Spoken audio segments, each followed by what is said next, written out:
Tonight on Chat News at 5, from father to daughter. Somebody female, somebody your age should really think about being on council. How one family's love for their community is benefiting the people of Brooks. And travel tips. As the U.S. reopens its land border to fully vaccinated travelers, advice on how to get there and back safely. Plus, in sports, the Tigers are on their way to Swift Current for a fourth time. From Medicine Hat, this is the Chat Evening News with Dan Reynish. Good evening and welcome. Thank you for watching on this Friday night. In the city of Brooks, former Mayor Barry Morishita moved on to provincial politics instead of running for re-election this year. While he moved on, a family member moved in. His daughter was elected to the Brooks City Council in October. Tegan Rasha has more tonight on how a love for the community runs through the Morishita family. On a morning break from her high school teaching job, Marissa Wardrop holds a warm cup of coffee in front of her second workplace. Just a few weeks ago, she was elected to Brooks City Council. I've always been interested in politics, even from a really young age. I think as I started to learn more about the world around me, I kind of developed this sense of justice. Wardrop is the only woman and youngest member on the new city council.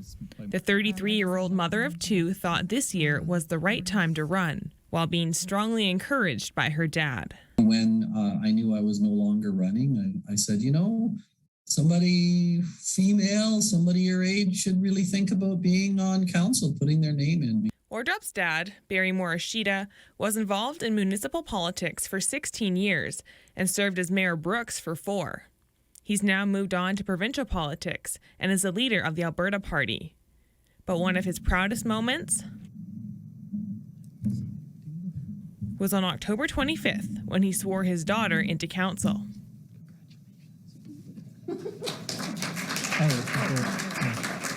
Had some amazing things, been part of some amazing moments, but by far it isn't even close. The single most incredible moment of my career for sure. Wardrop is born and raised in Brooks. She moved to Calgary and Lethbridge for post-secondary education before returning to her hometown with her husband 8 years ago. Growing up, her dad served as a role model. I was definitely raised to believe that serving your community is an honor to do. Wardrop feels strongly about young people and women seeing themselves in government. Morishita beams when he talks about the woman his daughter has become. She's independent, smart, compassionate, very committed, very loyal. While the two won't be working together, they do share the same vision: to serve the community and leave their home better than they found it. He kind of paved the way for me a little bit, you know, and not in the sense that like I was elected because of my relationship to him, but because I think he's taught me a lot. Tegan Rasha, Chat News. Agriculture Minister Devin Dreeshen has resigned from cabinet amid concerns over his drinking. Dreeshen, in a short statement, says his conduct with alcohol has become a distraction from government business, and it's time he step aside and focus on his personal health and wellness. Dreeshen, the legislative member for Innisfail-Sylvan Lake, says he offered Premier Jason Kenney his resignation, and Kenney accepted.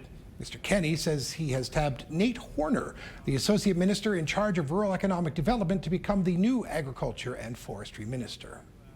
The drinking issue surfaced last week in a lawsuit filed by a former senior government staffer who once had a romantic relationship with Dreeshen. The allegations have not been proven in court.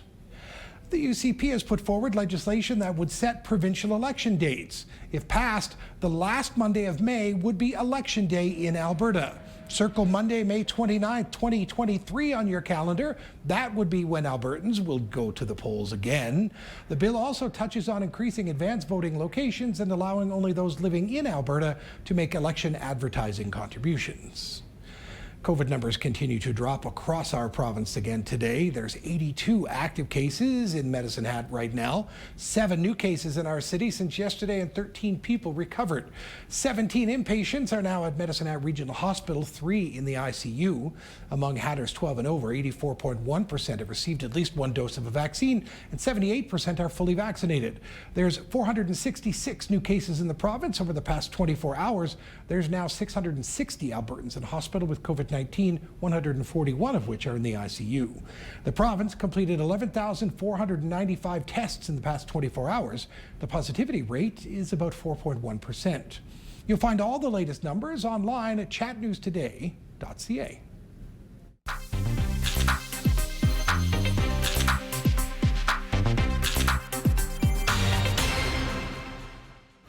It was windy, it was gusty, it was beautiful. Great day for kite flying today. We got up to 15 while the wind at times was blowing up to 70 kilometers an hour.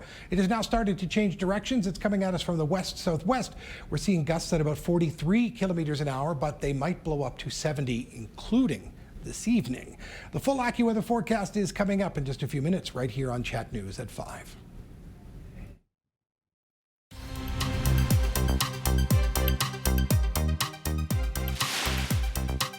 Straight ahead, the City of Medicine Hat is looking to gather your feedback on its aging recreational facilities.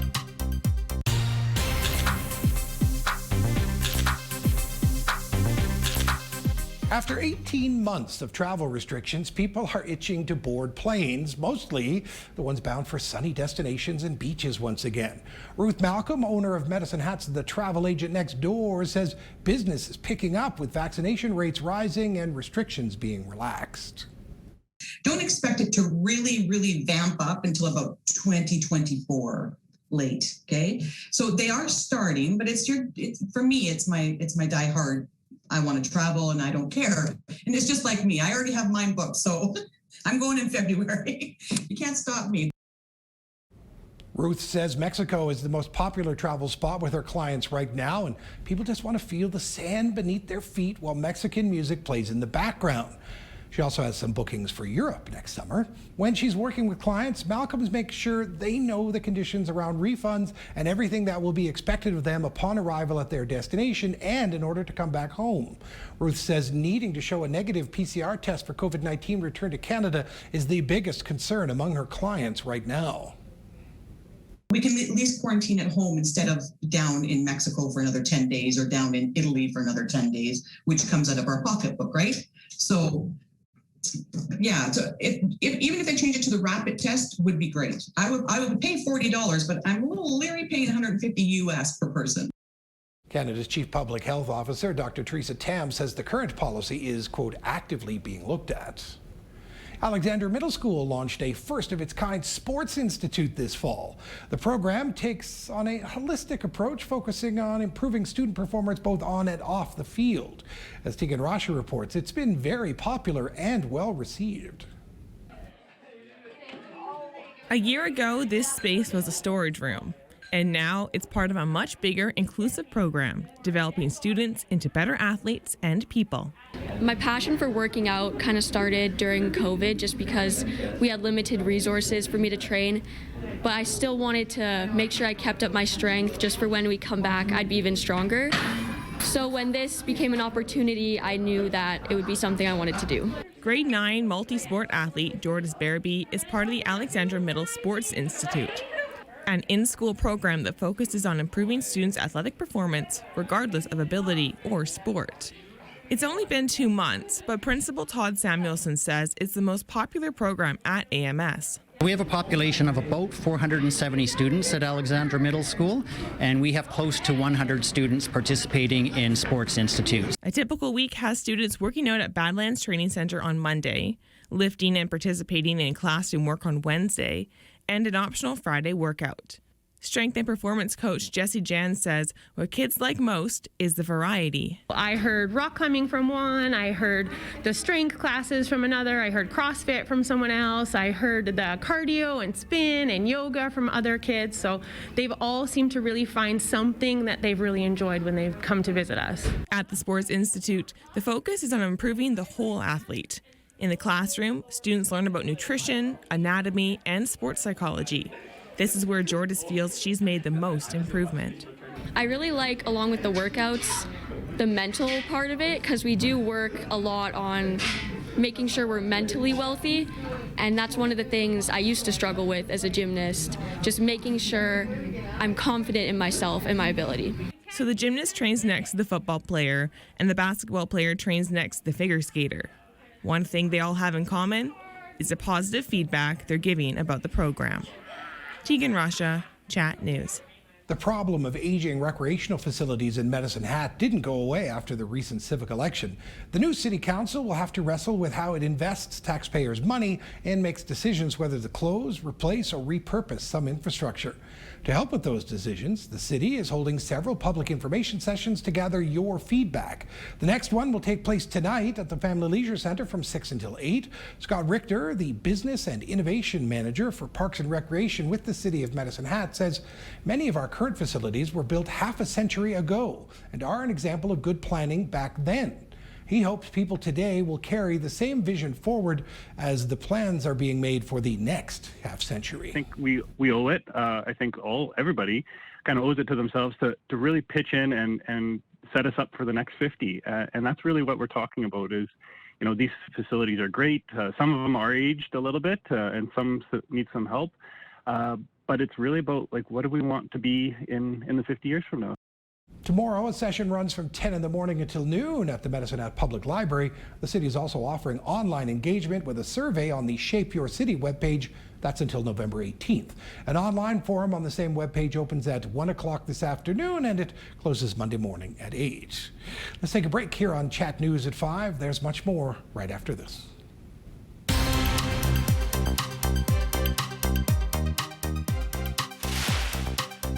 Coming up, a victim shares her story of abuse in an attempt to help others.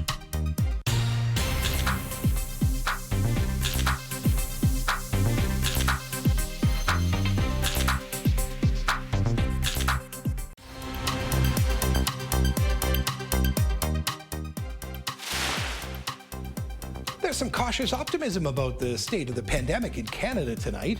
New federal modeling shows major progress in getting the fourth wave under control. After surpassing 4,000 cases a day in September, that number is now averaging around 2,200. But keep in mind the rate of decline is starting to slow, and as you'll hear in about 15 minutes on Chat News at 5, one of the big unknowns headed into winter is when kids under 12 will have access to vaccines. Leaving an abusive home takes courage, and the pandemic has made it even more difficult at times. Tonight, a woman shares her story with Kendra Slugoski in hopes of helping others. This mother doesn't call herself a victim. You know what? I'm not a victim. I'm surviving. We're not revealing her identity, but with her young daughter, she left an abusive home, even more terrifying during COVID. Living in an abusive situation, your abuser tells you you have no options. She did have options and found help at a shelter, allowing her to think and plan for their future. It's given me a minute, a breath, a time to relax. The pandemic has added another layer of complexity for families fleeing abusive partners. What's more dangerous right now, right? Staff at all shelters have had to pivot. This second stage shelter in Edmonton has independent suites for long-term stays. Here, safety and community connections are paramount. Imagine what it's like when you're fleeing a domestic violence situation where you've lived in total isolation. The Canadian Women's Foundation tracks gender-based violence and says spikes in domestic violence are common during times of crisis. The past year has been alarming. More calls to crisis lines and domestic disturbance calls to police. Pre-pandemic in 2019 alone, more than 100,000 Canadians were victimized by a family member. Because it can be so dangerous, quite often you have survivors who deny that anything's going on. Watch for signs and recognize this sign. It's a signal for help. Someone may show it during a video meeting. For those too scared to leave, this mom wants you to know there is help. look, call numbers, do whatever you need to do. Kendra Slagonski, Global News.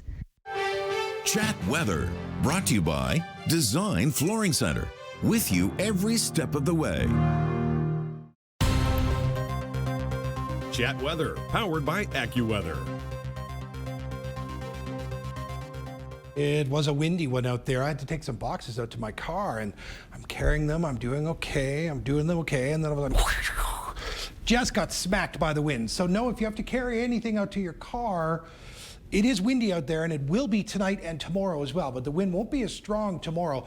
Potential gusts up to 70 kilometers an hour tonight and only up to about 40 tomorrow. The wind will be fairly sustained on Sunday, about 30 kilometers as well. But during all of those days, we're looking at double digits and sunshine until we get to the middle part of next week. But this weekend, double digits, beautiful sunshine, got to 15 today, 3 times what it normally is. We are still sitting at 14. When I say what it normally is, seasonal average is 5 right now. 5. So wind gusts now, about 20 minutes ago, it was 45. We're seeing wind gusts right now about 55 kilometers an hour, and the wind sustained from the west-southwest at about 41. So yes, it is windy, but it's still sunny, really nice out there. 14 for us, 13 in Bow Island and Brooks, 15 in Drumheller, it's 10 in Lethbridge, Calgary 13, Edmonton 9. Plenty of sunshine out there. Drumheller, a few cloudy periods every now and then over in Saskatchewan.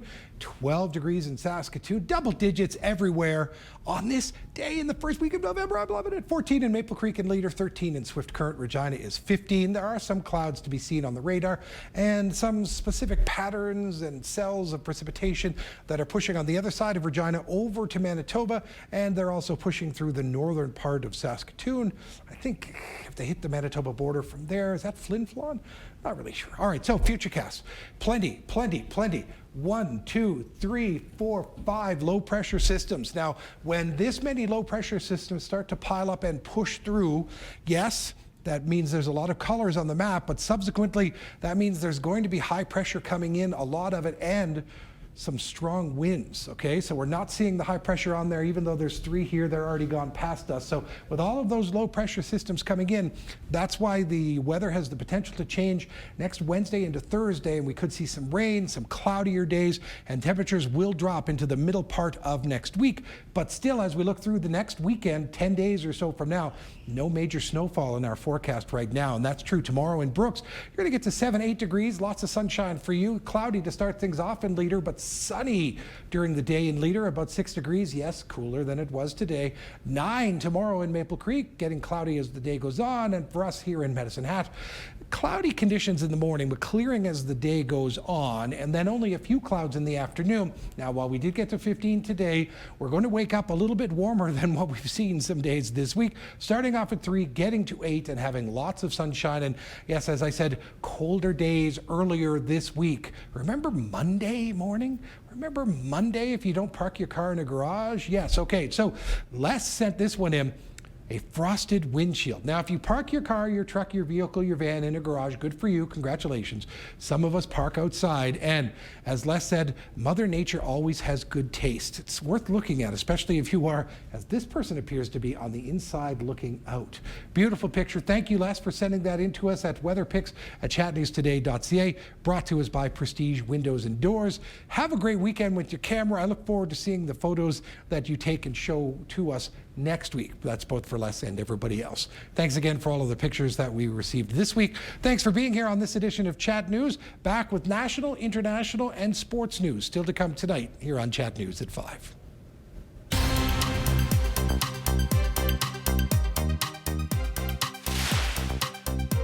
Still to come, snowbirds are nesting, ready to fly south.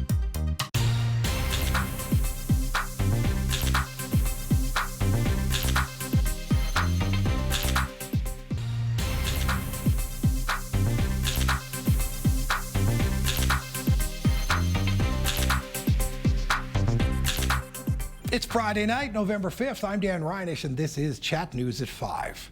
With the Canada-U.S. land border reopening on Monday, snowbirds have been flocking to Canadian border towns to nest before heading south for the winter. Jessica Robb has more from a full Milk River campground. Where are you from? Where am I from? Yeah.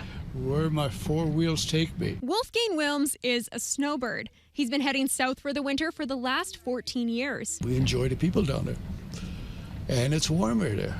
And there's no snow shoveling. In 2020, like many other snowbirds, he flocked to BC. Last year was one of my worst years because of all the rain. And I didn't want to go back there, so I was glad that the U.S. is opening up this border. 72 days straight of rain. Well, you were counting.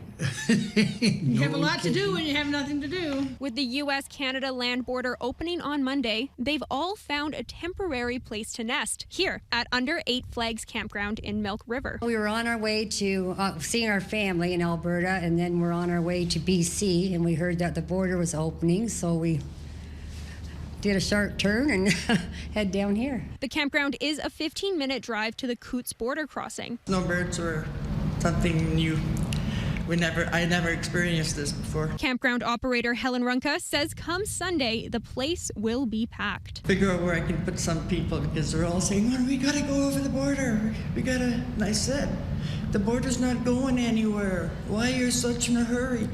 We have to leave out of here before the snow flies. The Canada Border Service Agency doesn't expect northbound traffic to be busy on Monday. But when Canadians are ready to come home, there are 3 things they say to remember. Plan ahead, have all your paperwork ready to show, and go early. When you're flying, you don't really have that much control over, when you arrive. So, peak periods, you can totally avoid that down at the land border if you plan your return accordingly. And I would recommend that. Until Monday, these snowbirds will be enjoying a very Canadian camping experience. I've never been in a campground in November. Jessica Robb, Global News. The Public Health Agency of Canada says our country is bending the curve on the 4th wave of the COVID-19 pandemic, but progress has recently slowed. Canada's Chief Public Health Officer says we could still see some bumps in the trajectory over the next few months. Alberta and Saskatchewan are still lagging behind the rest of the country, prolonging the heavy strain on the healthcare system. Nationally, reported cases are now most commonly children under the age of 12. That age group does not yet qualify to be vaccinated against COVID-19, and one of the big unknowns heading into winter is when kids will be allowed to get it. Abigail Beeman has more. While COVID cases are decreasing overall, the light green line in this new modeling shows cases among the youngest Canadians spiked during the 4th wave and are still the highest among all age groups. Dr. Tam says outbreaks in schools and daycares remain small. Involving fewer than 4 cases, which suggests sensitive detection and rapid response to control spread. Reality, right? This is where a lot of the cases are. The good parts about that is that we know that most kids who do get COVID do well. Of course, contributing to the cases, children under 12 can't yet be vaccinated. As for 12 plus. What's exciting about some of this is that what we're seeing in adolescents is that their uptake of the vaccine is very close to the overall adult uptake. And this is how you see the vaccine working. We don't see the burden of cases in that age group anymore. It's been a week since the U.S. gave the green light for children 5 to 11 to get the shot, but there are no updates for us in Canada. I would say to all parents that Health Canada regulators are working extremely hard, prioritize the review for this vaccine, but they need to do due diligence, and it will be in weeks and not months. In the face of good indicators overall, the top doctors warned we could be in for a challenging winter, compounded by flu season. Busy flu shot season? Busy flu shot, yeah. The Prime Minister sent a message by getting his flu shot on camera. In Saskatchewan, we are seeing some kids in hospital with other respiratory illnesses. So we need to remember that it's about COVID. It's also about the other illnesses that we do typically see in the winter for kids. So getting your flu shot is huge. I suspect that the flu season this year is not going to be as mild as last year because our restrictions are not as strict. Dr. Tam warning we're not out of the woods yet, and now is not the time to drop public health measures. With a potentially rough winter ahead, she says we'll probably be in a better position in the spring. The battle over control of the board at Rogers Communications is on the docket at BC's Supreme Court today. A justice will decide if Edward Rogers was within his power to remove and replace 5 directors. Paul Johnson has the latest. The Rogers family feud is now set to escalate to the appeals court this afternoon. Justice Shelley Fitzpatrick ruled that the BC laws that govern the company's incorporation mean his control of voting rights in the family trust give him control of the board, not the opposing faction that had been led by his mother and his sisters. So that was a moment of clarity for the business community and the markets, one they'd been hoping for. But lawyers representing the sisters and the mother immediately said they're going to appeal this, and that's an appeal that's likely to hit the appeals court early next week. So what we're faced with now is the prospect of continued legal and corporate maneuvering. Or, as some observers are speculating, because this is essentially a family affair, maybe this is something that eventually gets settled over a kitchen table at some point here in the coming days and weeks. After all, the stakes are extremely high. On the line here is the prestige of one of Canada's best-known business families, and of course, what is going to be the future of the Rogers Company, one of our leading and best-known corporate brands, and at a critical time in their story, just as they're poised to close their multi-billion-dollar acquisition of Shaw Communications. Everybody's wondering how and if this is going to affect that. Flags on federal buildings will be raised to full mast on Sunday ahead of honoring veterans next week. Flags will then be lowered Monday to recognize Indigenous Veterans Day. They will be raised again before being lowered on November 11th, Remembrance Day. Flags on federal buildings have flown at half-mast nationwide since May 30th after the discovery of unmarked graves at the site of former residential school in Kamloops. The government worked with the Assembly of First Nations to honor veterans and Indigenous peoples and will fly the National Centre for Truth and Reconciliation Survivors flag in Ottawa. Canada's economy added 31,000 jobs in October. The unemployment rate fell to 6.7%, marking the fifth month of job gains. But employers in many industries say the labor market remains tight.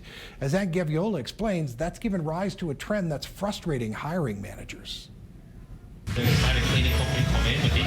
It's being called a workers' economy, created by an abundance of help wanted and not enough help.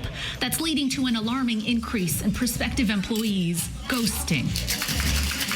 It's pretty frustrating. We could get, say, 10 interviews confirmed via either email, phone, and then 2 show up. Jordan Relota says his restaurant struggled to compete with government supports over the summer. We have seen it before, but I feel it's more evident now. I don't know if that has to deal with the CERB payments still going out. People just not ready to come back to work fully. The shortage has forced his establishments to cut back on hours at a time when revenue is desperately needed after more than a year of rolling lockdowns. Somebody will want to harvest it. When they don't show up, it's quite hurtful. Not only is ghosting unprofessional, it's uncalled for, according to the CEO of a handful of restaurants, bars, and pubs in the Guelph area. Pre-pandemic, he says 10% of candidates would pull a no-show. These days, it's 1 in 3. Even worse is when we get through the process of actually hiring somebody, and there's times where people are just not shown up for the position. So. According to Deloitte Canada, more than 30% of Canadian businesses are reporting labor shortages. From the service industry to white-collar jobs, recruitment experts say this phenomenon is more common now and spans many sectors competing for workers. We'll often call a candidate in the morning just to make sure they're ready. There's been no change. With COVID, things pop up out of nowhere. So we try and stay in frequent contact to prevent it, but it happens. Recruiters attribute this disrespectful behavior to the many employment options available to workers and say it isn't limited to a specific age group. It's almost like they've shown their cards in advance. And I appreciate that I'm not wasting my time investigating them. Despite time lost checking references or training a candidate, ghosting does seem to help weed out the bad apples, which is also valuable in this tight labor market. Anne Gaviola, Global News, Toronto. Stick around. Sports is up next here on Chat News at 5.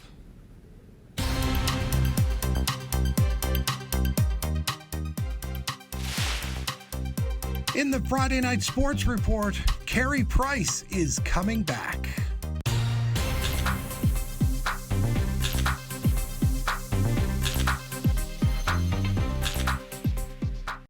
Chat Sports, brought to you by the Landscape Depot. Quality landscape supplies. Get creative in your outdoor living space with the Landscape Depot.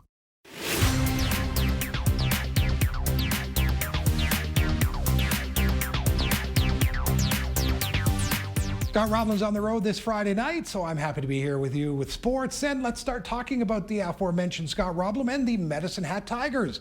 The Tigers back on the ice tonight in WHL action. They'll take on the very familiar Swift Current Broncos for the fourth time in just over a month.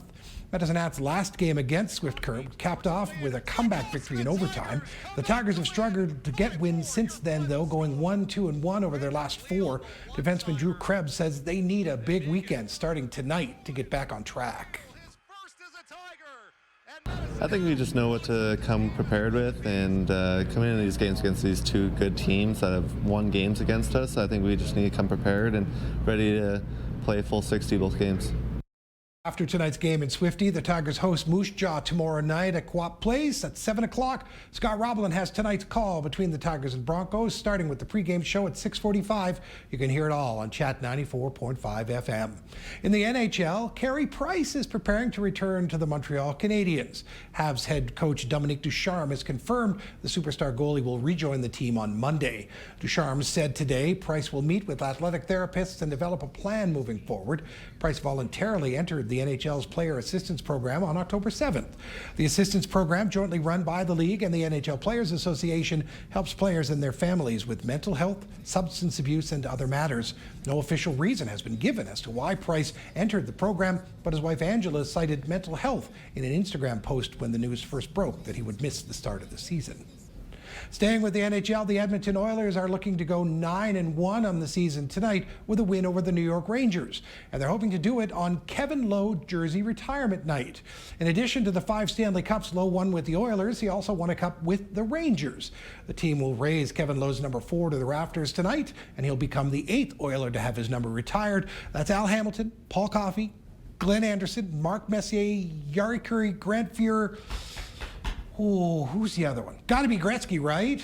A lot of those Oiler legends will be on the ice for the pregame ceremony. That means this year's team will be rubbing shoulders with the big names of the past. There's Sather, whose name is also up in the rafters. No Oilers team from the 80s has ever started the season 9-1. So they're legends for the Oilers, and there will be dozens and dozens of Stanley Cups on the ring. And this is what the current players think about all of that on the ice tonight. You're envious, but that being said, every one of those guys will tell you how hard it is. So those are good lessons to have around. Oilers and Rangers tonight at 7:30. Now, as far as the other games tonight, Chicago is at Winnipeg at 6, Nashville at Vancouver at 8, Arizona's in Anaheim at 8, and Jersey's in LA at 8:30. Tomorrow, the Rangers will move from whatever they do tonight in Edmonton down into Calgary to play the Flames. The Brooks Bandits will go for their 16th win in a row tonight against the lone team that has beaten them this year. The Bandits are in Drumheller to face the Dragons just days after recording their 15th straight win, 9-1 over Olds. Veteran Ryan McAllister has been named the AJHL Player of the Month for his red-hot October, leading the league with 27 points in just over 12 games last month. He says the win streak is in the back of their minds. The team's got lots of confidence, but the coaches are telling us to just keep a level head. And we got Drum this week, and that's the only team that's beat us so far. So we're just really focused on that. They beat us early in the season where we were a much less experienced team, but I think they're going to be in for a shock when they realize how much we've grown in just a short period of time. The Bandits host the expansion Black Falls Bulldogs to wrap up the weekend tomorrow night. 4 quarters is all that separates the Medicine Hat High School Hawks from a South Zone championship.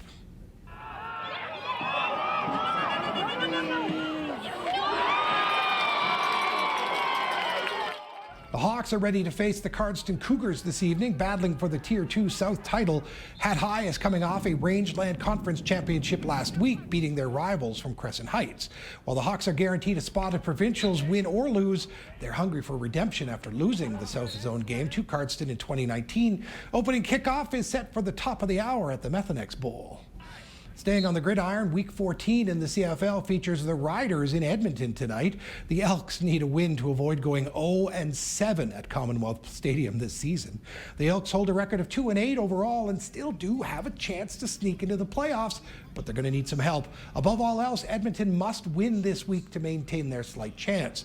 The Riders' win over Montreal last week secured a playoff spot for the Green and White. Edmonton hosts the Riders at 7:45. The early game tonight features BC at Hamilton. There's another doubleheader tomorrow. The Ottawa Red Blacks and Toronto Argonauts match up in the nation's capital, followed by Montreal paying a visit to the Winnipeg Blue Bombers. A Montreal win or a BC loss means Montreal clinches a playoff spot, and a Hamilton win or tie means the Tiger Cats clinch. Calgary has a bye this week. They return to the field next Friday in BC. The playoffs, by the way, start in 3 weeks. Only a week now until the first of 2 World Cup qualifying games at Commonwealth Stadium. Canada will face Costa Rica and Mexico next Friday and on Tuesday, November 16th, respectively. These are 2 huge contests, and as John Sexsmith reports, it marks the return of Alphonso Davies. Alphonso Davies is one of the most sensational soccer players on the planet. Alphonso Davies keeps it himself. Next Friday, the local product will show his stuff at Commonwealth Stadium for the very first time. Being able to go in the stadium and to play in front of Edmontonians, and it just brings joy to me. Davies will proudly wear the maple leaf for qualifying matches of monumental importance. Canada's national soccer side is attempting to advance to the World Cup for the first time in 35 years. We want to, especially when we get to the World Cup, want to show, that we can compete up there. And with this team is just, it's amazing to watch because there's so much talent on this team. Sub-zero temperatures are in the forecast for both matches.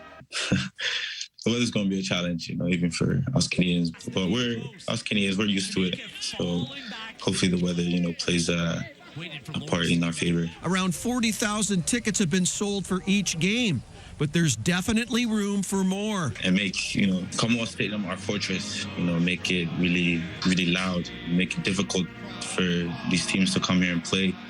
And we're going to take your energy and your momentum with us. John Sexsmith, Global Sports.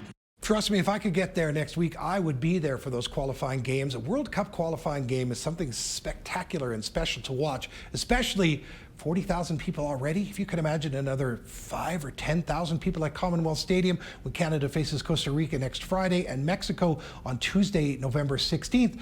That is a fantastic sound and a great way to let our guys know that we are cheering for them as they try to get to the next World Cup. By the way, today, I'm not sure if it was Mike Soroka himself or Canadian baseball, but the Atlanta Braves held their World Series championship parade today, and there's some great video out there of Calgary's Mike Soroka just sitting on the top level of a 2-tier bus holding on to that beautiful World Series trophy. It's really something to take in if you enjoy the social networks. I'm at Dan Reynish on the social network, and I'm at Dan Reynish back at the desk in just a few minutes when we return with more news for you tonight. A recap of today's top stories, in fact, right here on Chat News at 5.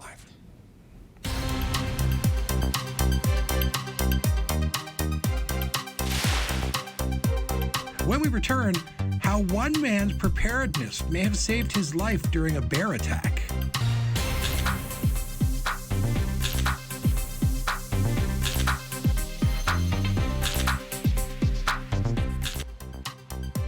You are watching Chat News at 5. Here's a recap of today's top stories.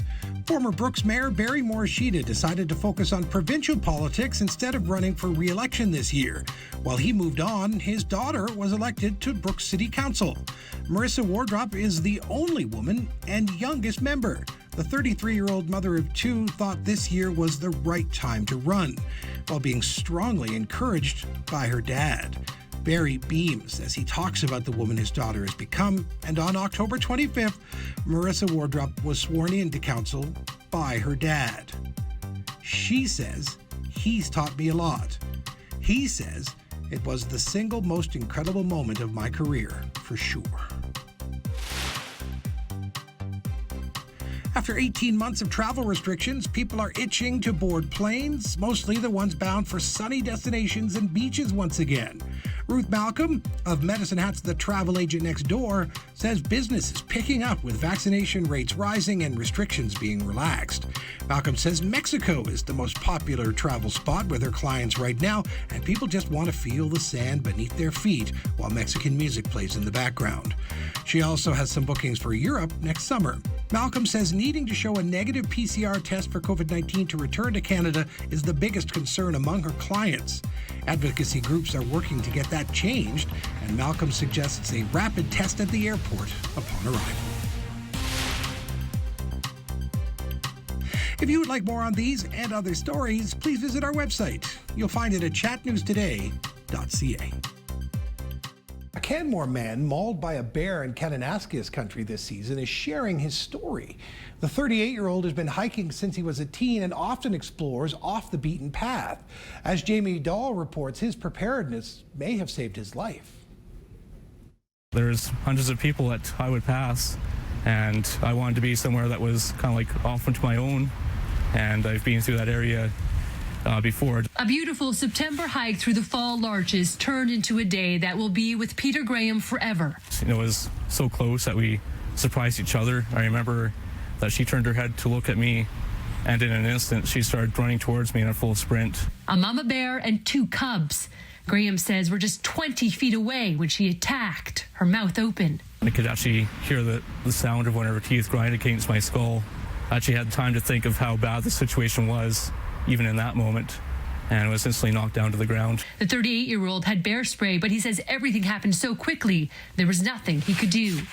Definitely moments of terror there, because she moved with such speed and power that once she had me down to the ground, she moved to other parts of my body. She bit my abdomen and onto my legs, and then she tossed me around. And then he said she just calmly walked away. So I had a roll of gauze that I wrapped around my head, and I pushed the SOS button on my GPS communicator. Still rushing with adrenaline and in shock, an hour later, he was long lined out by a helicopter. I had 46 staples along the top and back of my head, and another 26 stitches along the front of my face. According to Alberta Environment and Parks, there were 2 other grizzly bear attacks in Alberta that same weekend. The province says in 2021 there have been 9 attacks and 3 fatalities. There were 4 attacks and 1 fatality in 2020. There's a lot of people running around in the mountains right now, and the end result is that there's going to be interactions with wildlife when that happens. The chances are extremely unlikely that it's going to happen, but it can happen. Graham is expected to make a full recovery. He's grateful for his GPS and the skilled team for where he is today. Despite the traumatic event, he says his scars are only on the outside. I was actually mentally prepared for that because of all the previous hiking I've done throughout the years, knowing that I have the strength to come out of this and do all right. JB Dahl, Global News, Canmore. Before we get to a really nice 7-day forecast, just a reminder to set your clocks back this weekend. Remember, spring ahead, fall back. Yes. At 2 a.m. Sunday morning, you will gain an hour. The time change will happen at that time, and you should get ready to feel disoriented on Sunday and for most of next week. Unless you don't, then good for you. Daylight saving time will start again on March 13th. Now let's get to that 7-day forecast. How about that sunshine, huh? So that clock is there to remind you, fall back. 11 degrees tomorrow after 15 today, then almost double digits on Sunday. So we're looking at plenty of sunshine, but windy conditions this weekend. 11 tomorrow, 9 on Sunday, lots of sunshine straight through till maybe next Tuesday, Wednesday. And on Remembrance Day, 6 degrees. Now, the overnight period is going to start to get a little bit colder again. -2s, -3s, -6 by Wednesday. Those -2s, -3s, that's going to feel like -5, -6 itself. So hopefully you can have a great weekend in all that sunshine and be back here with us at noon and 5 on Monday for more of Chat News. Thanks for watching. Take care.